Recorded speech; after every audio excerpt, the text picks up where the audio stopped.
puasanya. Amin amin ya rabbal alamin. Syukur alhamdulillah, pujaan tertinggi dan pujian terluhur kita haturkan kepada Allah Jalla Jalaluhu wa Ta'ala. Di siang hari ini alhamdulillah kesehatan melekat pada diri kita. Tapi apa guna sehat, apa guna afiah apabila tidak diiringi dengan keimanan? Alhamdulillah kita sehat dan kita juga beriman. Karena di mana nilai keberuntungan kehidupan seseorang, walaupun sehat, afiah, bahagia, hidup 1000 tahun pun, bahkan 5.000 maupun 50.000 tahun pun, tapi tidak ada iman di dalam sanubari, maka di mana harga dan kebahagiaan yang hakiki? Maka alhamdulillah kesekian kalinya kita haturkan kepada Allah atas kenikmatan tersebut. Dan juga alhamdulillah di siang hari ini kita datang di dalam satu tempat yang terbaik di atas muka bumi ini. Inna lahabbal bilad ilallah masajiduha. Sesungguhnya tempat yang paling dicintai sama Allah bukan kantor yang menjulang tinggi, bukan taman-taman yang indah yang penuh dengan bunga-bungahan, bukan. Tapi tempat yang paling Allah cintai adalah masjidnya. Mengapa? Karena duduknya kita di sini, walaupun gak baca Quran, walaupun gak baca zikir, walaupun gak dengerin pengajian, tapi tiap detik mengalir pahala. Kenapa? Karena ini adalah tempat terbaik dengan satu syarat, kebaikan tersebut akan mengalir kepada kita kalau kita niat di i'tikaf. Mari saya mengajak buat saya dan teman-teman yang belum sempat niat i'tikaf, mari saya tuntut bersama-sama kita niat i'tikaf untuk melipat gandakan kebaikan kita, lebih-lebih kajian kita agar penuh dengan kebaikan, dan insyaallah Allah Ta'ala akan aturkan kemanfaatan dengan kita niatkan pula i'tikaf. Mari saya tuntut. Bismillahirrahmanirrahim. Bismillahirrahmanirrahim. Nawaitul i'tikaf Nawaitul i'tikaf fi hadzal masjid masjid ma tuntu fihi. saya berniat i'tikaf di i'tikaf dalam masjid ini selama saya berada di dalamnya. Alhamdulillah. Di siang hari yang tidak panjang ini kita akan membahas sesuatu hal yang panjang. Tapi di mana-mana orang ini paling seneng yang instan. Mie instan itu salah satu produk yang terlaris di Indonesia. Kenapa? Karena gampang, simple. Yang gampang-gampang dan simple-simple itu yang paling laku. Dan memang ustadz yang paling dicintai itu kalau ngisi pengajian tidak panjang-panjang. Itu yang paling disenengin. Tapi kalau sudah ngisi pengajian 1 jam, 1 jam seperempat, aduh sudah dah, kapok dah sekali saja. Tapi coba kalau 15 menit, wah datang lagi besok. Kenapa? Karena cepat. Saya akan berusaha menyimpulkan sedikit tentang Isra wal Mi'raj. Tahu nggak kita mengenang Isra Mi'raj itu setahun berapa kali? Sekali. Nggak demikian. Allah desain kehidupan kita tidak mengenang maupun memperingati Isra Mi'raj itu setahun sekali, tidak. Bahkan sebulan sekali pun tidak. Seminggu sekali pun tidak. Sehari sekali pun juga tidak. Tapi kita mengenang Isra wal Mi'raj nggak kurang sehari 5 kali minimal itu 5 kali. Tapi rata-rata seminimal-minimalnya saya rasa 9 kali. Kok bisa? Coba saya simpen dulu nih. Jawabannya nanti aja di akhir-akhir. Yang penting inti-inti orang penasaran dulu. Wah, kok bisa nih kita mengenang Isra Mi'raj sehari minimal 9 kali. Kita mulai dari apa yang sudah umum. Memang beliau sallallahu alaihi wasallam diajak oleh Allah Ta'ala, bahasa kita healing. Karena kenapa? Karena support sistem internal maupun eksternal beliau telah menghadap Allah. Beliau memiliki seorang istri Sayyidah Khadijah yang menjadi support sistem internal beliau. Dan juga beliau pun kalau dakwah di luar rumah, beliau juga punya support sistem. Siapa? Abu Thalib. Di tahun yang sama, 2 orang yang sangat berjasa buat Nabi, yang sangat menyokong dan membantu Nabi, Allah takdirkan mereka meninggal dunia di tahun yang sama. Maka Allah Ta'ala mengajak beliau sallallahu alaihi wasallam, bahasa kita menghibur beliau dengan adanya perjalanan Isra wal Mi'raj. Itu alasan umum. Akan tapi kita punya salah seorang ulama asli Indonesia bernama Imam An-Nawawi Al-Bantani. Beliau punya kitab namanya Nurul Dhalam fi Syarhi Aqidatil Awam. Di dalam kitab karangan beliau membawa riwayat yang enggak umum, bahwasanya salah satu alasan beliau sallallahu alaihi wasallam Isra wal Mi'raj karena memang adanya percakapan antara langit dan bumi. Bumi membanggakan diri. Langit, coba lihat saya. Lihat bumi ini penuh dengan keindahan. Allah Ta'ala ciptakan pegunungan yang penuh dengan hutan-hutan dan pepohonan yang rindang.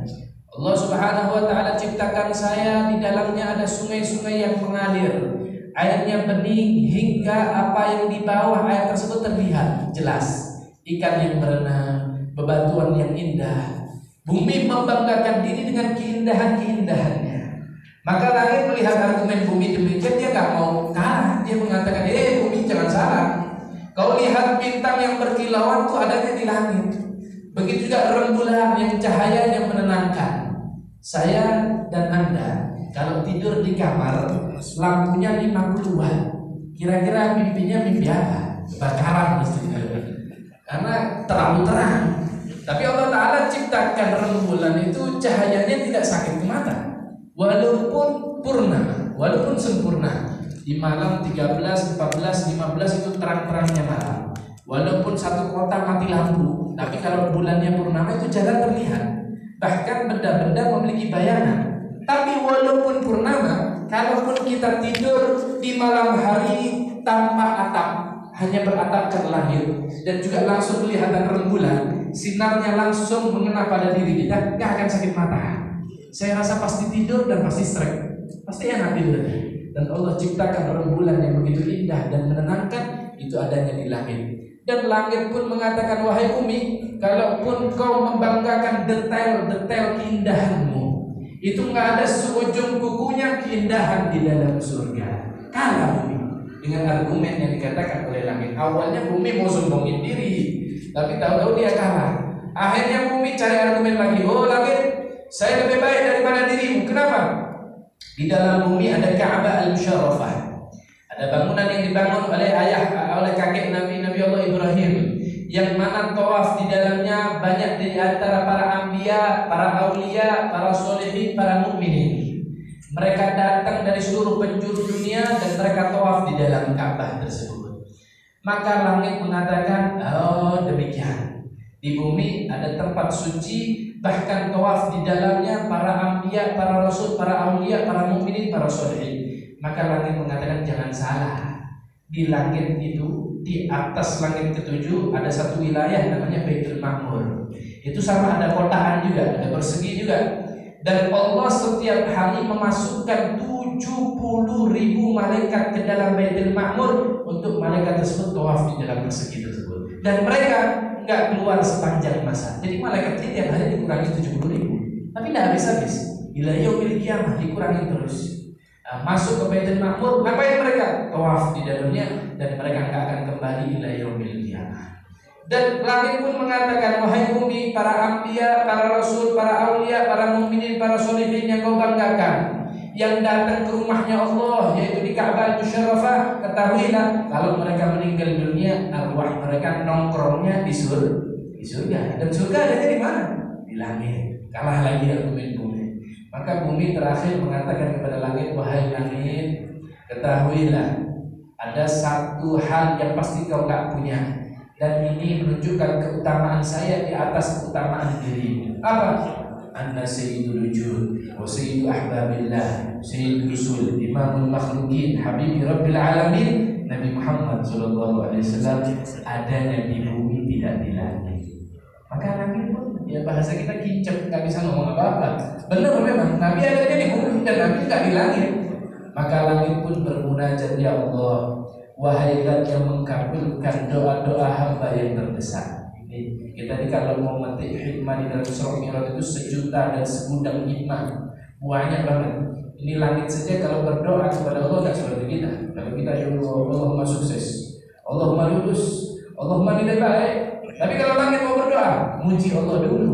Wahai Tuhan yang mengabulkan doa-doa hamba-Nya, wahai Tuhan yang demikian, wahai demikian. Bahkan di dalam wirid Syekh Abu Bakar bin Salim, beliau seorang sholihin, Beliau mengarang sebuah wirid doa munajat khusus. Itu kalau kita lihat buku tulis kan ada 12, ada hampir 20 baris.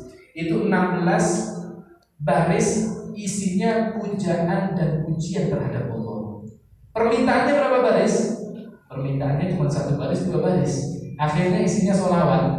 Coba kalau kita, wah, permintaannya 60 baris, adapun pujian-pujian sama Allah lah secukupnya ya. Tapi kalau orang berdoa dengan memuji Allah, ya seperti panjenengan, seperti Anda sekalian, kalau mau minta tolong sama orang, tapi sampai puji dulu, Pak, sampai kan orang baik, Pak. Saya sampai itu bersenyuman terus. Kalau ngajar lembut, saya terpesona. Itu bunga hatinya. Setelah berbunga hatinya, sampai mintain tolong, ringan dia untuk menolong.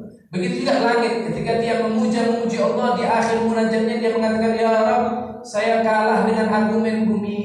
Sungguh bumi telah memiliki kemuliaan di atas kemuliaan yang kumiliki, yaitu kekasihmu, pemimpin, penghulu seluruh para anbiya, seluruh para rasul yang membawa kemuliaan, adanya di bumi, tidak ada di langit. Maka muliakanlah diriku dengan keberadaan Nabi Muhammad. Apa kata Allah Ta'ala? Wahai Jibril, segera cari tunggangan terbaik di dalam surga dan jemput kekasihku agar langit mendapatkan kemuliaan seperti kemuliaan yang kuberikan kepada bumi. Jadi kita ini kalau bahas Isra wal Mi'raj, mau bahas Sya'ban, itu isinya semua hanyalah di mana Allah menampakkan sebesar apa kedudukan Nabi Muhammad. Ini penampakan Allah di mana Nabi Musa minta dan bermunajat, ya Allah, saya ingin melihat dirimu. Allah Ta'ala menerima atau menolak? Ditolak permintaannya sama Allah. Innaka lan tarani, kau gak akan bisa lihat saya wahai Musa. Tapi Nabi Muhammad meminta atau diajak sama Allah? Meminta atau diundang? Diundang. Kelasnya sudah beda. Sebelum meminta sudah diberi. Itulah beliau